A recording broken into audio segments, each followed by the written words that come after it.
Well, it's a good evening, folks. Radio FM88 Australia, broadcasting from the studios here in Brisbane, Australia.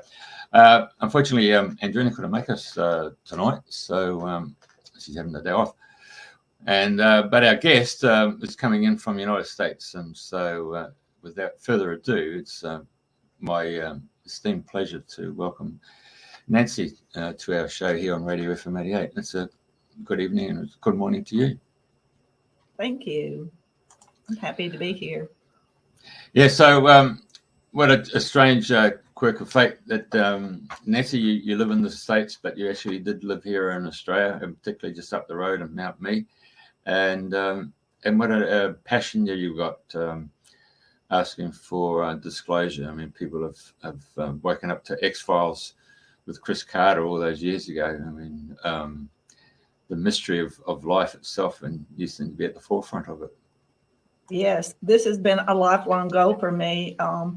Basically, it all started from at 2 years old, or my first conscious memories, and my whole life has been a building of teaching me, getting me prepared, having visitation with positive interdimensional beings and positive extraterrestrials, getting me prepared to basically be a spokesperson and correct misinformation, answer questions that people might have as to why they are here now, why this time is important, who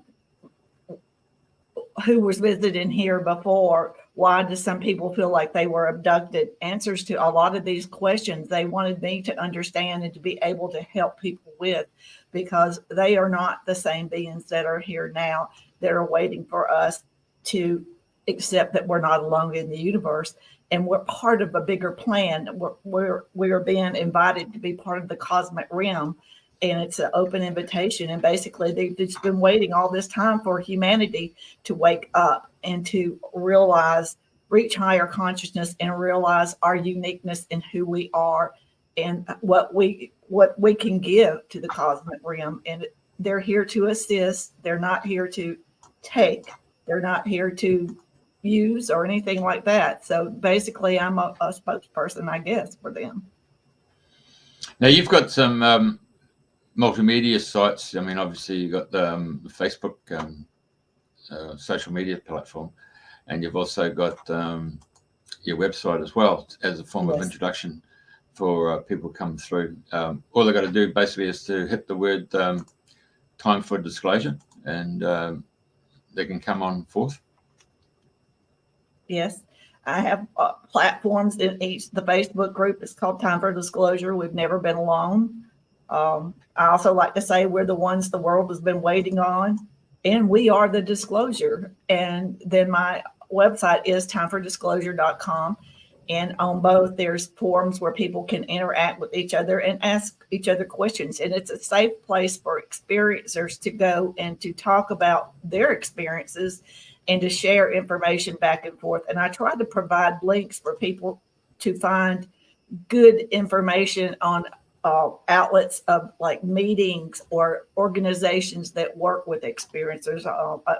OPUS, OPUS is one. They work with experiencers and help guide them into finding places to meet and with therapists if they want to go that route.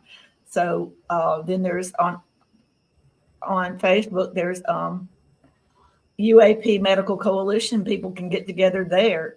And my goal is to be as big a part into that as possible, because I want to be a person to speak out and to let people understand the real reasons to why this is all happening now and what it means to humanity and how important this is. So one of your first, am I correct? You actually worked for the Department of Defense. Is that Department of Defense in the United States or Department of Defense in Australia? Yes. My name is Nancy Thames. It's pronounced like the Thames River in England. A lot of people mess it up and call it Thames, but I don't really care. But and I did work for the Department of Defense, and that was a wonderful experience for me. I got to live in Hawaii on Schofield Barracks and learned a lot about I was in the dental profession. I learned a lot about radiology and things that have helped me now later in life. And I also worked at Fort Benning, Georgia on post And it was just a great experience. It had nothing to do with extraterrestrials. That was totally me on my own, seeking experience and getting the opportunity to travel different places and be exposed to different walks of life and have an understanding of different cultures and how they feel about things, particularly things about extraterrestrials. So again, I think that all my life that the interdimensionals and extraterrestrials, the positive extraterrestrials, have guided me throughout my life into different places of living and different experiences to make me who I am today. And so that I can hold my head high with pride and feel comfortable with the things that I tell people, because I speak from the heart and I tell the truth. Well, it's very rare today, Yeah. particularly in the world of politics and big business. Huh? Well, it's very needed. We're at the pivotal moment for humanity. We can make several choices, being good or bad. We're getting exposed to AI technology, and the decisions that we make with that is instrumental on our futures, not only for us, but for future generations. And how we engage extraterrestrials and interdimensionals and understand that they're not here to take over. They are not here to change our lives drastically, but they do want to assist us. That's the word that is important here, is assist us in making wise choices about our futures with technology and with ways that we live, because most of the way that we've been programmed since we've been born no longer serve us. All of our religion and our banking systems, a lot of those things are breaking down on their own, just because with technology coming and with change, things are breaking down. And we're at a pivotal moment. This is the biggest thing that's ever happened to human beings since our very beginning of existence. And it's important that we have a little guidance, because extraterrestrials and interdimensionals have been around billions of years ahead of us in evolution. This is nothing new to them. It is totally new to us, but this is nothing new to them. They have seen civilizations throughout the universe come and go, and some of them have made good decisions, some of them have not, and they've even made some mistakes themselves. So they see us as children, and we are descendants of them. They consider us family, and they love us. They consider us their children. But the main thing that they love is our planet. They love planet Earth. Planet Earth to them is a living conscious being, and they see it as a living conscious being with great respect.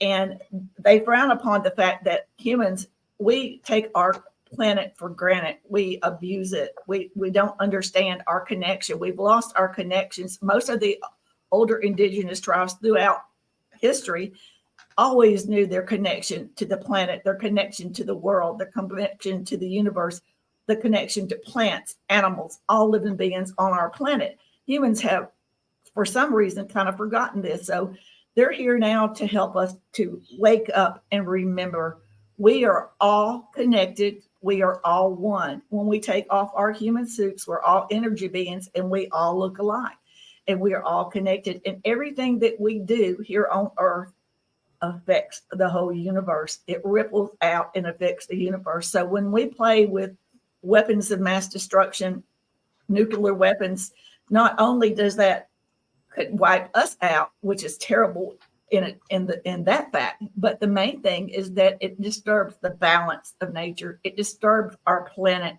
and everything on our planet is living conscious beings. And what we do, they will suffer from it. So we need to recognize our connections, and that what we do affects everything. And it even affects extraterrestrials and interdimensionals, because it ripples into space. So, and we're at a point now, we're all waking up. Hopefully we're going to get it this time.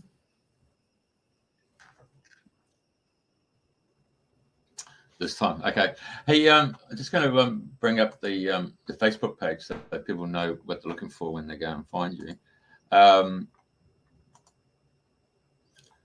Yeah, that is the Facebook page. That's the coding up the top. That was actually a picture taken in New Zealand. Yeah. Oh, is that right? Yeah. I went to New Is that in the Zealand. I South went to that Island? observatory. Yeah.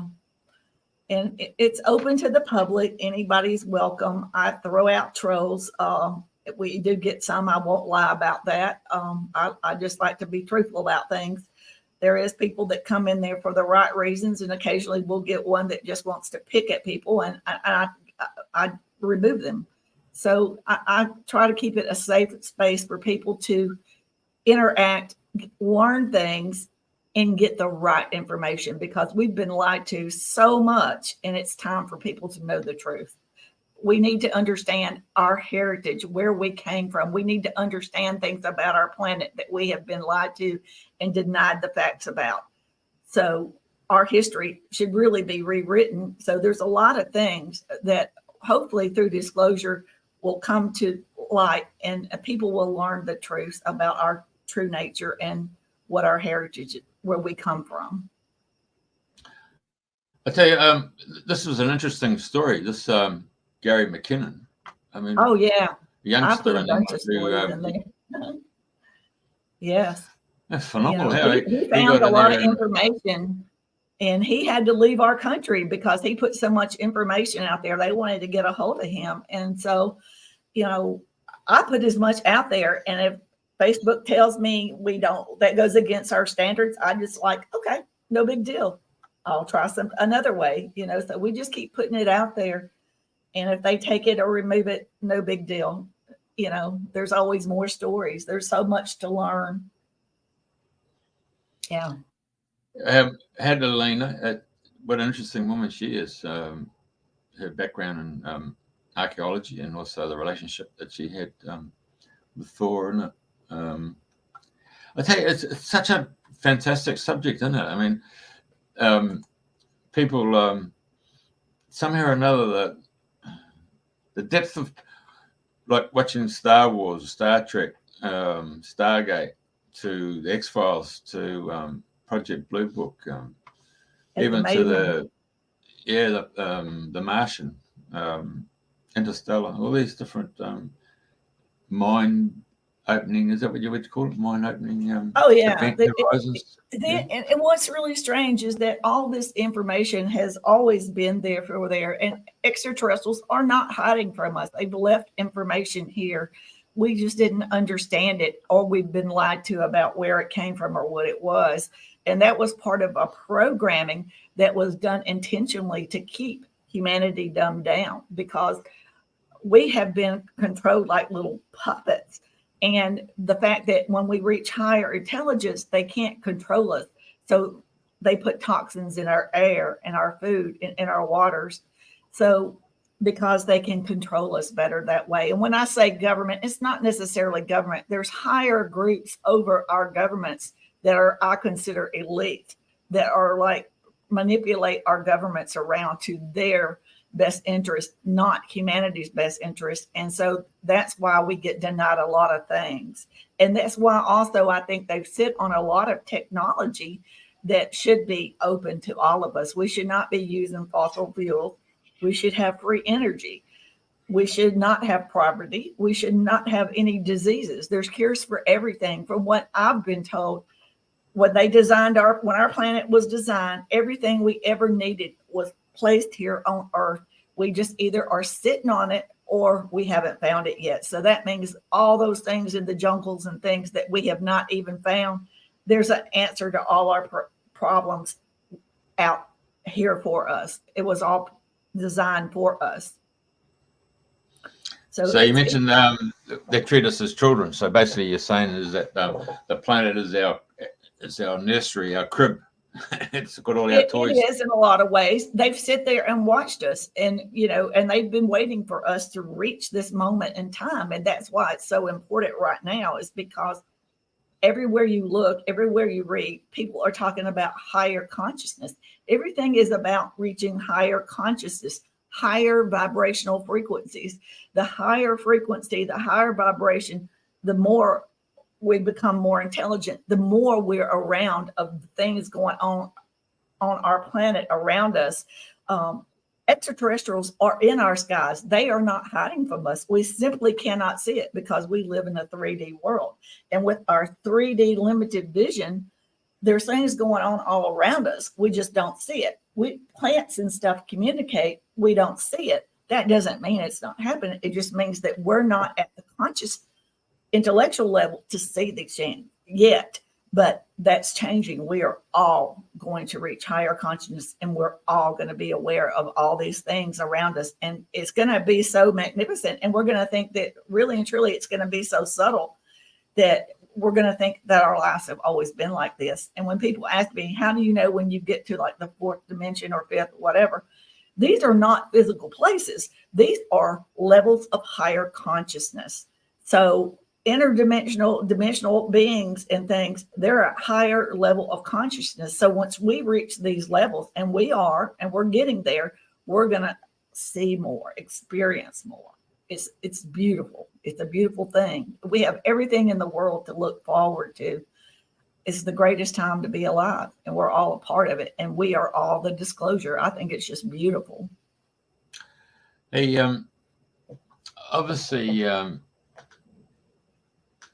in the early days, things would come out about the Bermudan Triangle, and there'd be other sort of abductions and so forth. And you might have had visitations, or you might have had dream states, and there's like nightmares or whatever you want to call it, and such. But there's was there for you an awakening there that if you mention anything, you'd get ridiculed, or you get I don't mind. When you were young, when I was young, I was told not to talk about these things, and extraterrestrials and interdimensionals told me, you will know when it's the right time. And basically they told me at a very young age that this was a process of having the human experience as a process of learning about things and growing into this. This is a spiritual awakening. When I say spiritual awakening, I'm not talking about our per se religions, but I'm talking deep down spiritually inside, an inner knowing of who our inner self is and realizing who we are. But they've always told me, and I consider myself a contactee. I am not an abductee. I've never been abducted. I do understand that there's people that have had different experiences than me, but my experiences started at birth and continue till this day. And they showed me visions of myself. When I asked them, I need to know who I am. I need to understand why this is happening to me. And I also needed to understand why it was happening to my two sons, because I visibly saw them being taken for their first times when they were just little wee boys. So, and they showed me visions and opened my subconscious up and showed me visions of myself making the decision to have the human experience and come here and be here at this time to help and assist humanity.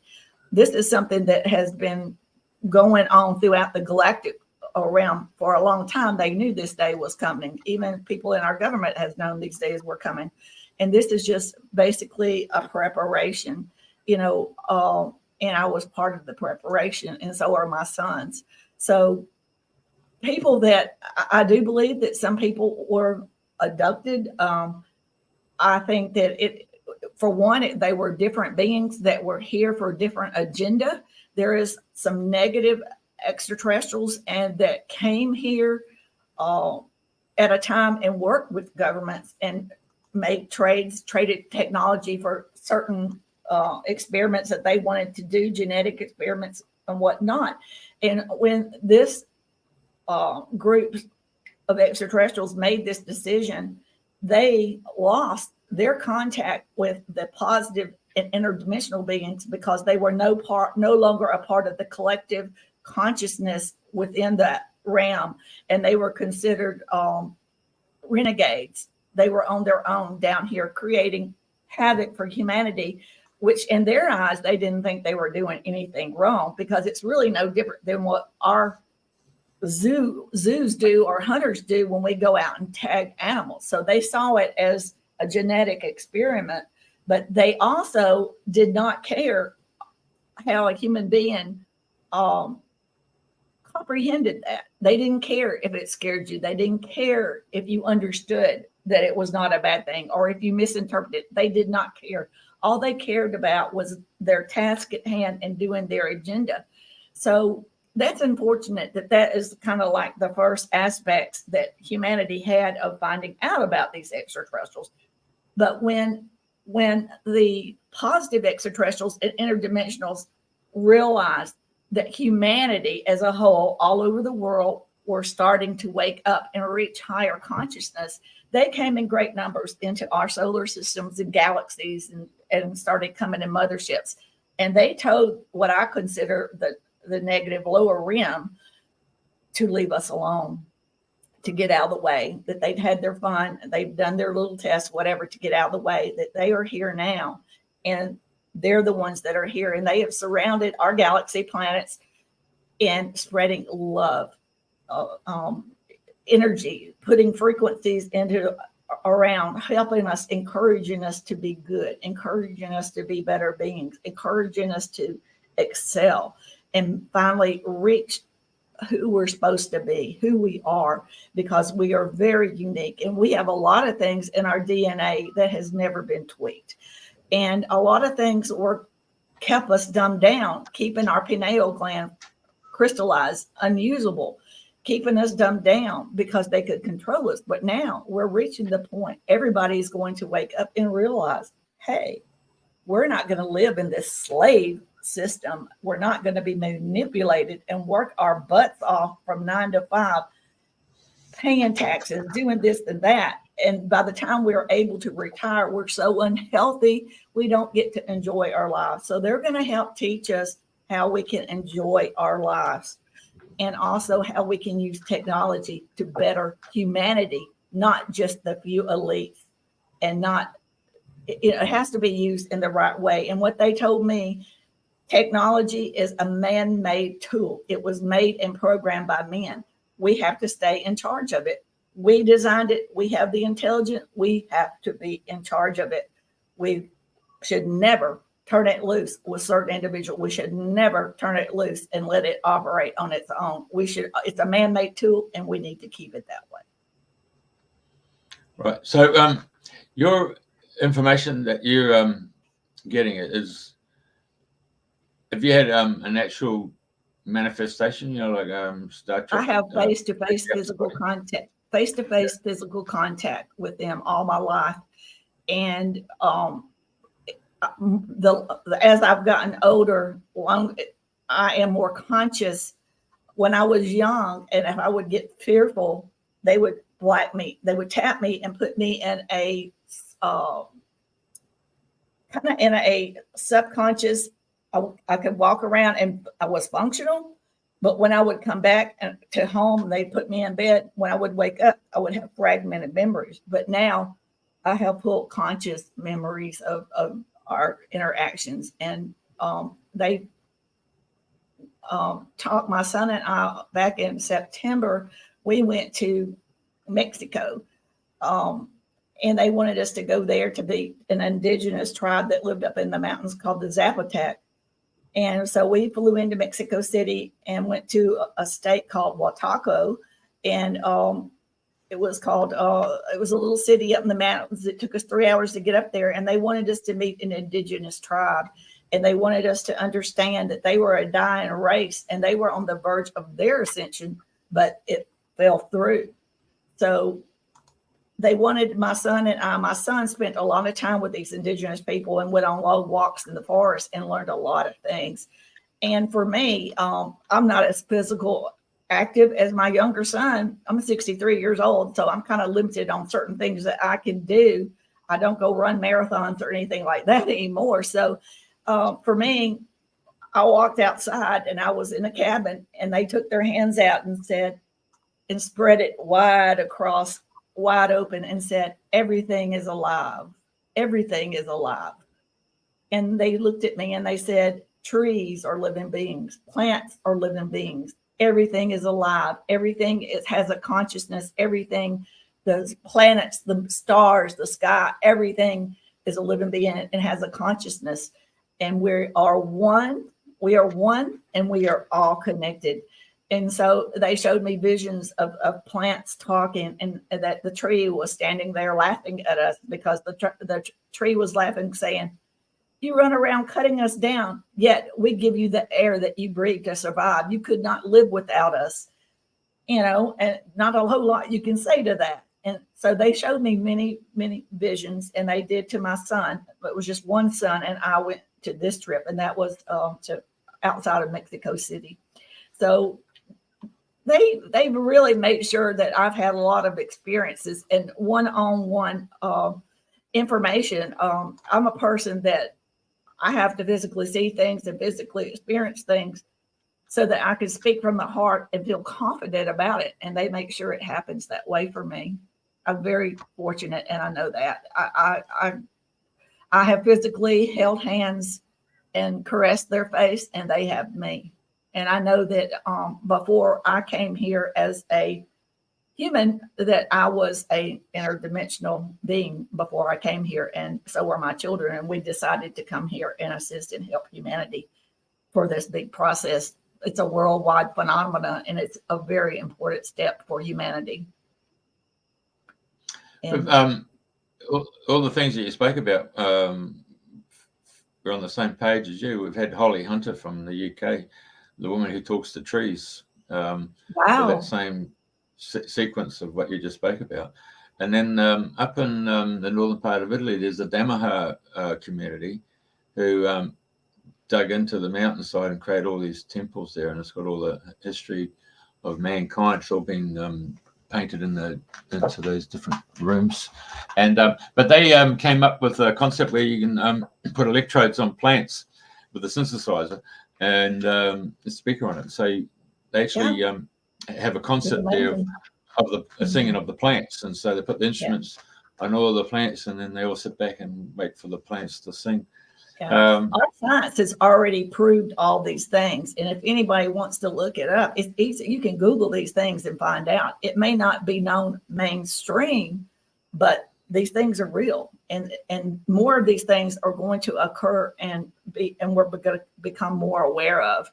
And I guess one reason why they wanted me to go to Australia too is to be around your indigenous, the Aboriginals. I have a lot of their art, and I went to a lot of Kakadu and a lot of different places, and experienced dream time and saw those things, and they had a connection with being from the stars and stuff. So I found that very, very fascinating, because so many indigenous groups understood their place and understood about our solar system and astronomy, and knew these things, and they had to have gotten this information from star beings. And most of the Americans the same way. Yeah, exactly right. Was it Prophecy Blue Star or something from the Navajo? I'll just come back here. Just hang on a sec. So you mentioned Uluru and all that. Yes. Which is just here. I've done a lot of drawings of Uluru. I have a fascination with that American place. Pine Gap. And I'd like to go to that. And you got a lot of crystal. Yes, I think crystals are very important. There's a lot of things, I think our oceans are very important. Why we haven't tapped more into what's going in our oceans, because I do know extraterrestrials and interdimensionals have bases in our ocean, and there's a lot of activity, and there's so much of our oceans that they've never explored, and around y'all are surrounded. Australia is surrounded by all this, so there's probably all kinds of things going on there. It's amazing. I spent some time in New Zealand. That's a beautiful place too, and I learned a lot about the Maori people, and I find it fascinating. All these cultures, they all go back to star beings, and I had some mention of it in their culture. Yeah. Yeah, well, the Maoris are more into the, like the Hawaiians, into the Pleiades. Yeah. The Seven Sisters. And somewhere around New Zealand, there is a lost continent. I forgot the name of it, but there's a lost continent. They can see it under the water. I can't think of the name of it, but there's like a lost continent somewhere around in New Zealand too. That's very interesting. I would love to go diving somewhere around through there and see what they could find down there. That would be amazing. Yeah. True. Moving on, we had a lady, she was got a doctorate, PhD, and she was to deal with mycelium network, with the tree roots as well as the fungi. And so everything that you've just been espousing about, there are individual teachers out there who bring in that awareness to us as humanity. The question is, are we open to receive it? So as you mentioned before, we are the disclosure. You know, we really are. Yeah, you don't realize it until we had this conversation. And the thing is, when we finally realize this, we don't need the governments to tell us. We will already know. You know, we will know more than they know. So that's why I think we are the disclosure. It's humanity waking up and realizing who we are and what we are capable of doing and our importance and the beautiful part that we can become part of the cosmic realm and better our lives for us and for our future generations after us. And we're kind of like the stepping stones. And I think we'll go down in history as being the age of the people that finally woke up and created the stepping stones for all of our future generations. I think that will be written in history. I really do. It's a very important thing for us. So just backtracking, what stopped the Mexican tribe from ascending?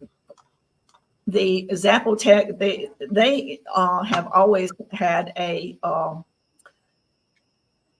understood their connection with nature. And what happened to the Zapotec is that as they started growing, and they lived on this mountain called San Jose de Pacifico is the little mountain. And when they all got to a certain age, rather than staying within their community and building it, they got interested in technology and got interested in material things.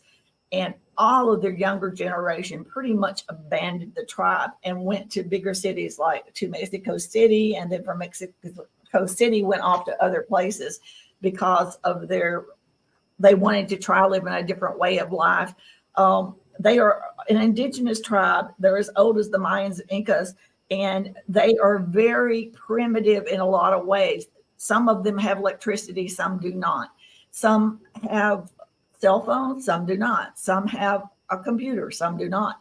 And they're at the top of a mountain. So the nature plays a lot into whether they have electricity. The whole week I was up there for pretty much the first part of the whole week. I was there for 7 days. For 5 days, we were without electricity. And it's amazing. These people, they go on about their day. If they're a restaurant, they go on and they learn to adapt with nature. Whatever happens, they have the backup plan. Life goes on. Little markets stay open. I'm not talking about shopping centers like you would see in a bigger city, but I'm just talking about little community areas. Like you have a lot of mom and pop shops in Australia. So I'm talking about things like this. But if they didn't have electricity, then they were getting the logs and building a fire and cooking and providing for people, maintaining and keeping their city alive and open. So it was very interesting being in America in a suburban area. You know, we take so much for granted. You know, there's so much in the world that we don't know about. And when we live in our areas, everybody has the internet, everybody has cell phones, everybody has this, that, and the other. And, you know, it's amazing. It's amazing that sometimes, you know, you need to see other walks of life to understand and appreciate the things that you do have. And also to understand there's a lot that you can do without if you have to. True. Yeah. So basically, for that tribe, the elder generation of they're probably the ones who did the ascension, and then the other Yes. generations that often walked away. Yeah.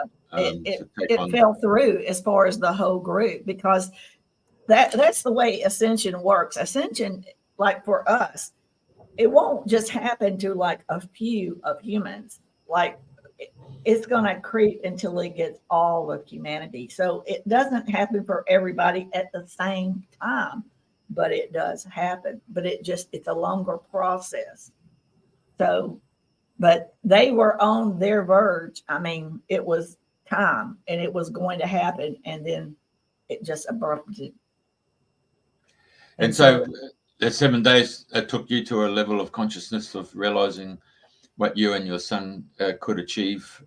Yes. And here you are on tonight's show explaining. One of the other thing that's very important, and this is probably going to happen to a lot of people, so you need to look this up. I've always known that this was happening to me. I've always accepted it. There were times where I was scared, I won't lie. And it took me a long time to get over fears. I had to work on that. And sometimes I still have to work on that, because the frequency exchange between an extraterrestrial and a human is so different than anything you ever experienced. It's not what they look like for me. It is the frequency exchange. We are at a very low frequency. They're at a much higher frequency, and you feel that, and it engulfs you. And it's feelings that your brain does not understand. So most people will experience that fear or flight. You either run or you fight, because we grew up it's in our DNA from a long, long time ago when we were primitive beings. Everything around us was considered a predator. And that's what pops in our mind. We feel like we either fight or we run. So for me, I work on understanding the feeling and what it means in the experience and stay with it. It's a different feeling. It doesn't feel bad. And it's not necessarily scary, but it's something you don't understand. And it's hard for your brain to figure out what's going on. But for me, almost 3 years ago, maybe 2 years ago, I had what most people call is a Kundalini awakening. And it happened to me in the middle of the night. All of a sudden, my body jerked up from sleep, and I was sitting in an upright position, and my head was tilted up back, and I had like these surges go all the way through me, from my head all the way to the trunk of my back, all the way down. And then it would come out, and then I would lay back down, and it would pull me up and do this again. It did that 3 times. And it scared me to death. I did not know what it was. I was not a person that would sit around meditating all the time. I was not a person. I knew what meditation was, but I was not a person that sit around doing these things or was asking for anything.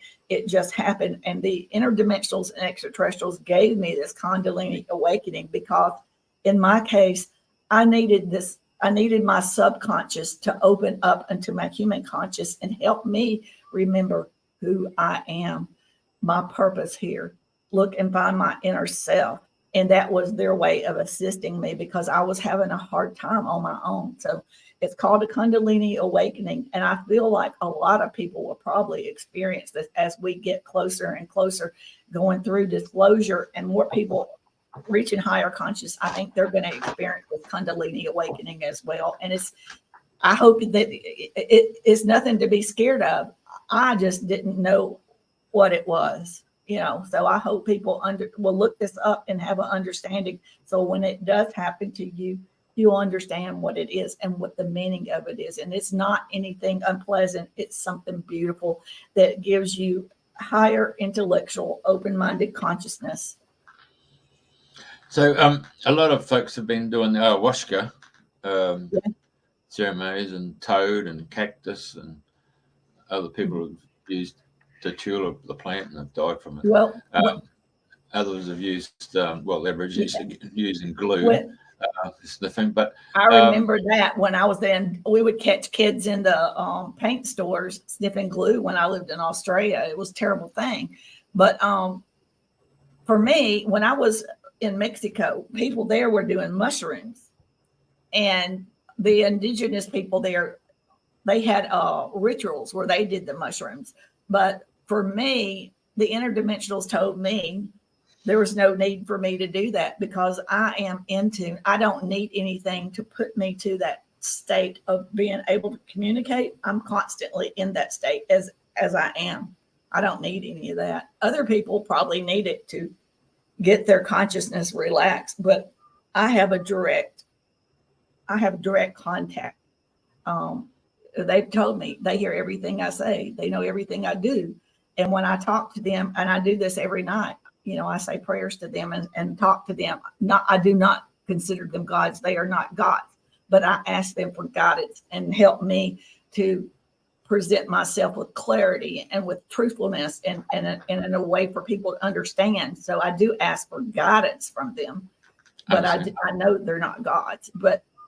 And they told me, we hear you every time. And they do hear a lot of us. Very brilliant. Do they, when you say interdimensionally, is that interdimensionally in terms of belonging to a star system or another galaxy or another universe? Yes.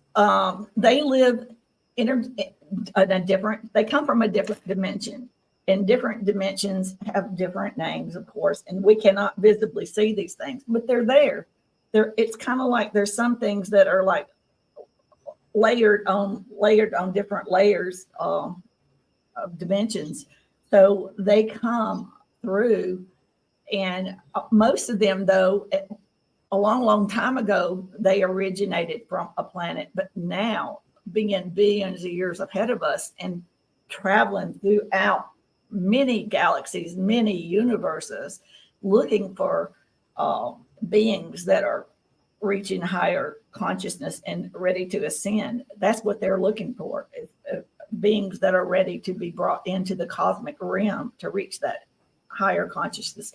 So now they pretty much, a lot of them live in motherships. That's their home. And I'm talking big motherships. The ones that I have been on, when they come to get me, they always send 3 grays for me. And these are not like the grays that did abduction. These grays are hybrids designed by the tall grays and the interdimensionals. And one of them has bonded with me since birth. And she's always the one that comes to get me and takes me to craft. And as we're going to craft, the craft may look about half the size of a football field. But when we walk into the craft, everything changes. It is humongous. It's like walking into a different dimension or walking into a different world. Yeah. And also another thing, when I was young, especially when they would come to get me, the female gray that I'm bonded with, and she's a reddish brown color, she would run a scanner, a hand scanner, and run it from head to toe to head. And it would make me vibrate, and my body would vibrate. It never touched my body, but I could feel the vibrational. And I never understood what in the world was going on, except that I knew that after a few minutes, then my body would start to float up off the bed. And then when I would get to a certain point, then I would look around and see I was holding her hand. And then we would go through the roof or through a ceiling or through a door. And I never understood what in the world, how are they able to do this? Human beings cannot do this. We're in a 3D world. That is not physically, that just can't happen. But they explained to me when they were doing the vibrational scanning is that they were changing my frequency to their frequency so that when we traveled, I could do as they do. So they were changing my frequency. And this was something that was physically happening to me. When I would look down, my bed was empty, and I would be sitting there looking at her and her telepathically telling me everything's okay. Yeah.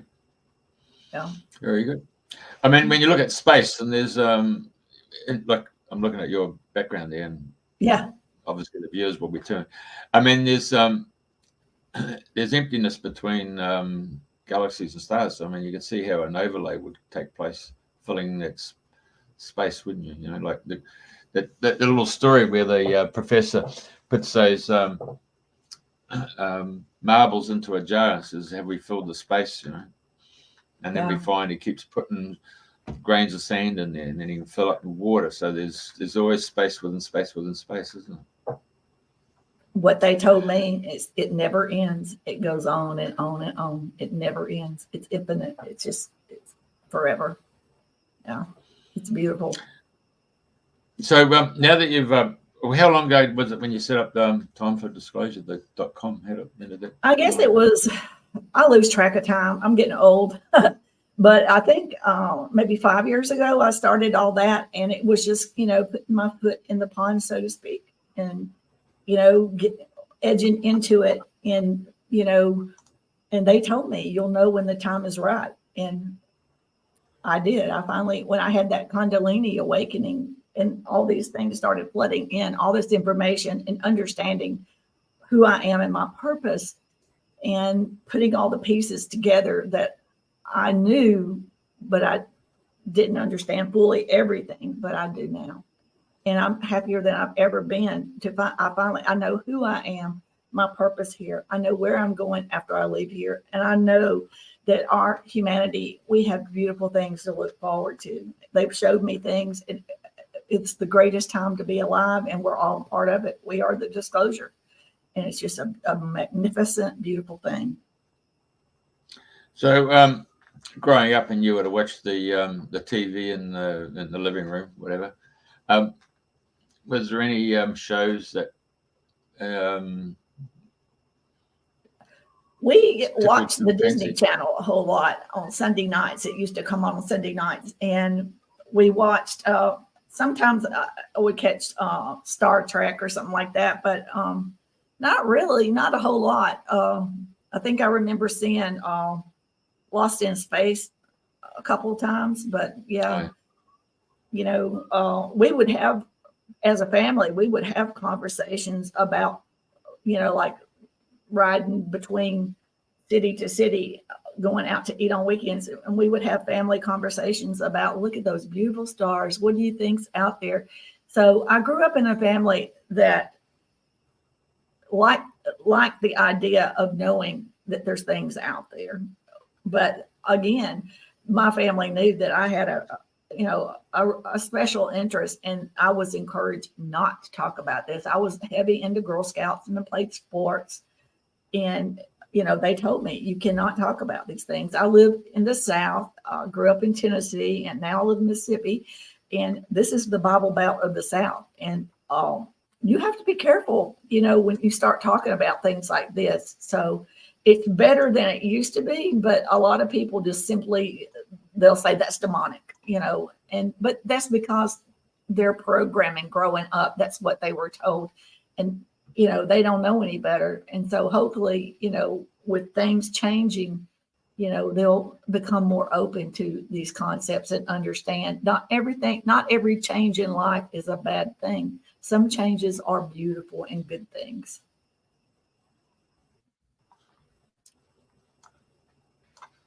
Right. But I do know that a lot of people Mississippi, will. Up there by Memphis. Oh, I'm up here around where Elvis was born. Elvis Presley, yeah. Very good. Yeah. So in your now I'll just pull them up. The Time Disclosure. So you got the website there, and then you've got your Facebook page. Is there any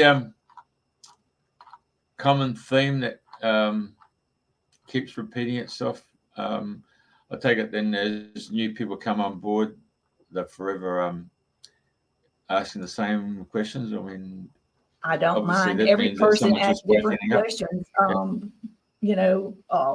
For me, it started really at birth, but my first conscious memories of what I recall, it starts about 2 years old, and it was very friendly, and they made it fun and friendly. And then as I got into my teenage years and started realizing that I couldn't talk about these things to other people, then because of the programming of society, I became a little fearful. But they were patient with me and helped me to get through that. up into my 20s. And then when I got in my 20s, they started giving me more conscious time. And then also showing me that my children were also a part of this. So it's a family thing. And yeah. It's made us very, very thick and very close knit. And, you know, we have great conversations and talks about things and have a better understanding of what it's like to be a human being. So, and that's the beautiful thing is through me, extraterrestrials have experience. And I'm not the only one. There's probably a million people like me that just have not woke up or are not ready to talk.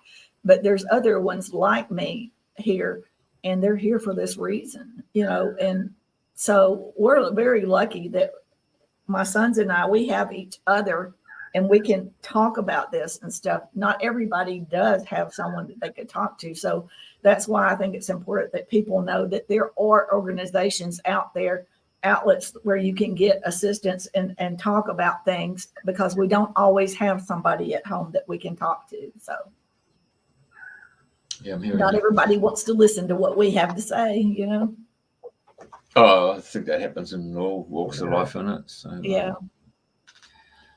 But there's a lot of good things out there for people. And, you know, come to pretty much all, I belong to a lot of Facebook groups pertaining to anything to do with UFOs, ETs, anything like that. I belong to it.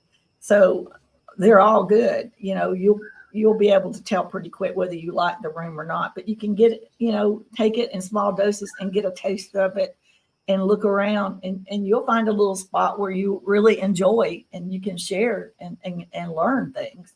You know, there's a lot of things to learn. We've been denied a lot of things. So there's a lot of interesting things to learn. Yeah, I noticed you talked about free energy and so forth. And yeah, I'm sure the patents office has got a lot of stuff that's sitting in there that could easily be opened up, and people yes, could actually go through and set up cooperatives. And I think there's a lot of cures for diseases too. But you have to understand, these elite people that manipulate and control our governments, they cannot make money off of healthy people. They make money off of unhealthy, lower intellect people, and that's where they want to keep us. But we are coming out of that shell. We are coming out full force, and we are going to reach our destination of becoming higher consciousness and realizing that we've been controlled and manipulated, and things are going to change for us. Things are going to change for the better. Right. So you mentioned already that the poisoning of the water and the poisoning of the skies, which that'd be you're referring to cloud seeding, I would take it, which where the chemical compounds have been filtered through the air in order to say we're going to create rain. And of course, if they haven't created the rain, or if they have created the rain, those chemicals have actually now got into our agricultural land and also into our streams and into our aquifers. So exactly. It becomes part of our food chain. Is that what I'm hearing from you? Absolutely. Yeah. That's why a lot of our fish and things, you know, there's mercury poisoning, there's just toxins in our oceans, toxins, the plastics that we use, you know, there's so many different things that are destroying our environment and disrupting the balance of nature. And we know these things, but certain people complain, but nothing ever gets done because these higher up elites are in control, manipulating these governments and legislative and people that try to make changes. They put a stop on them. So, you know, that's the biggest thing is once all of humanity wakes up and starts working together as one, there is no stopping us. There is no stopping us. Once we all realize we're all connected and we come together and we say no more. And that's what it's going to take. 2 weeks ago, we had a lady, name is Bronwyn Holm, Earth Foods. So if you see the show 2 weeks ago, she talks about a product that her grandfather created, and it's got microbes in it. So it actually rejuvenates the soil and rejuvenates the plants as well. So very compelling show with regards to realizing that the cloud seeding it's impacted on our agricultural and also our animal herds as well. So obviously it's come through the food chain. So yeah, the microbes. So it can lay in a state of recess until for 10 years or more. Then you can open it up and you can mix it with 1 litre of this earth food with 60 litres of water, and then you can put it on your agricultural property or land, or on your plants. Yeah, so just a token gesture. Doesn't need, obviously it's organic, and its philosophy, I would suggest, it's not chemical based pesticides or herbicides. So yeah, I would say that the teachers are coming, and they're all being placed in different parts of the planet. It's just a matter of now that the internet's brought people together into a human classroom that's now available for people to access the teacher wherever they live in domicile. It's only the time zones, isn't it? That's why we haven't got our Andrena here for tonight's show. It's well past midnight for her. But is there any questions there that you'd like to throw up? That I want to say this. I think people need to know this. Extraterrestrial beings, all extraterrestrial beings, negative or positive. And when I say negative, they're not demonic. They are not demonic. They were looked at maybe as being, but that's because they did not care the impact of their actions, how we interpreted it. And I think a lot of it was out of fear. We made a lot of, speculations, but that's neither here or there. It did happen. But they are all have souls, and they believe in creator source.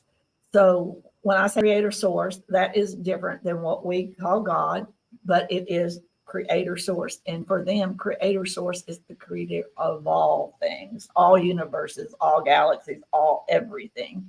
So, when you hear stories about them stealing souls and things like that, that's not true. They have their own souls, and they can, when they pass away, they can experience being the same extraterrestrial, or they can come back and experience a human life, or they can experience being a dog or a dolphin, and from what I've been told, that's basically what we do too. We can reincarnate into whatever we want if everything is in agreement with the elders. So they are not demonic. They are loving, benevolent beings, and they have souls.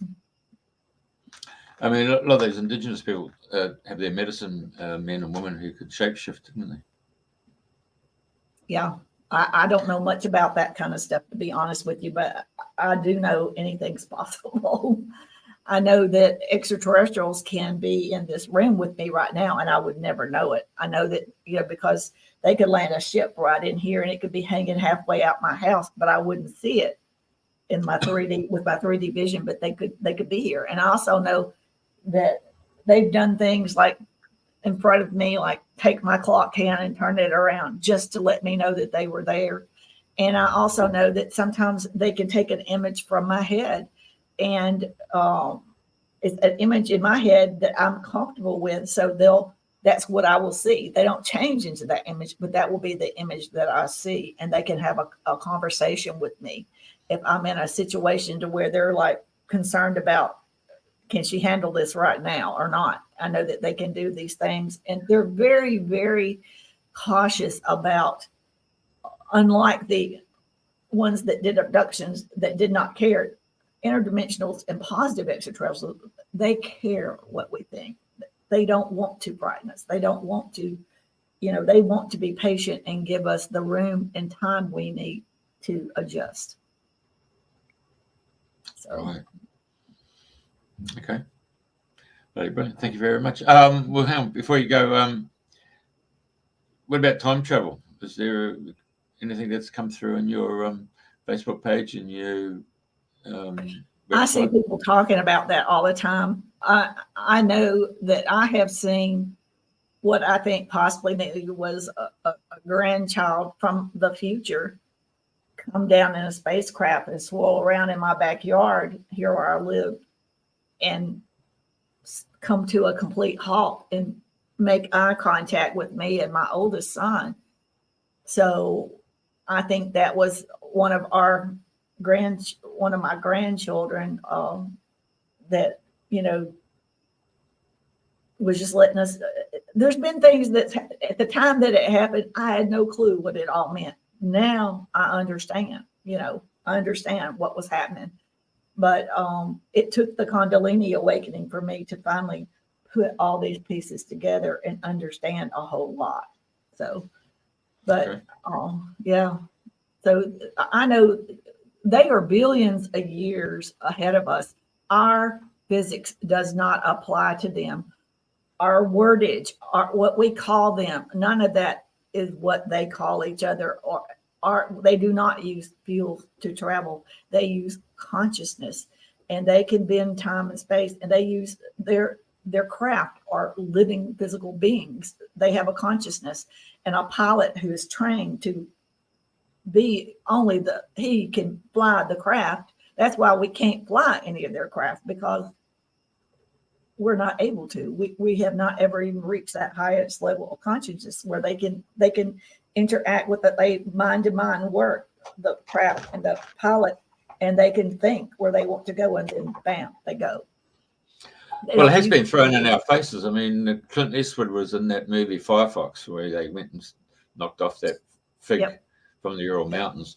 So we've seen that, and then we've seen Stargate, where the Atlantean gene, he can drive the craft and so forth. We've seen, in terms of consciousness, who else used to do it as well? That's one thing. Everything is evolving around us reaching higher consciousness, and us understanding we are not alone, and we have never been alone. They just throw it out there, don't they? Little signposts, aren't they, to say, you can. Have you thought about doing this? And it'll trigger a response to think, oh, okay, you can do that. This biological craft. I mean, in the Star Trek Next Generation, there was a traveler who could put his hand on the and down the engine room there, and he took him through to the space where it was all done by thought. Do you remember the series Project Blue Book? And they took the psychic women twins that were like in their 50s, and they put them in the craft and tried to get them to be able to do it, and they could not. They died in the process. They could not do it. So I believe that they've tried. I'm sure they've tried everything, but they cannot fly a conscious craft of theirs. Well, then we come back to the spiritual world of the Merkaba vehicle, isn't it? Yeah. So, bloody brilliant. Okay, well, anything else we should be talking about, love? I mean, I thought it was all going to be a bit more about. Yeah. I thought might be more about UFO activity all over the United States, but it's really not that at all. It's about this is a worldwide phenomenon. This is about the whole world. This is not about me. This is not about the United States. This is not about any particular countries or anything. This is humanity. They are focused on reaching humanity.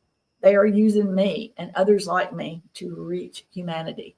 And that is what I'm focused on, is reaching the world and letting you know the truths, and letting you know and answer questions, that kind of thing. Yeah, it's a conscious disclosure. I understand. Oh, buddy, brilliant. Yeah. I really appreciate you coming on, and thank you. Yeah, buddy, and let's keep in touch, eh? Yes, absolutely. All right. Love your work. Thank you very much for coming. Thank you. Have a great one. Yeah. All right. Very brilliant.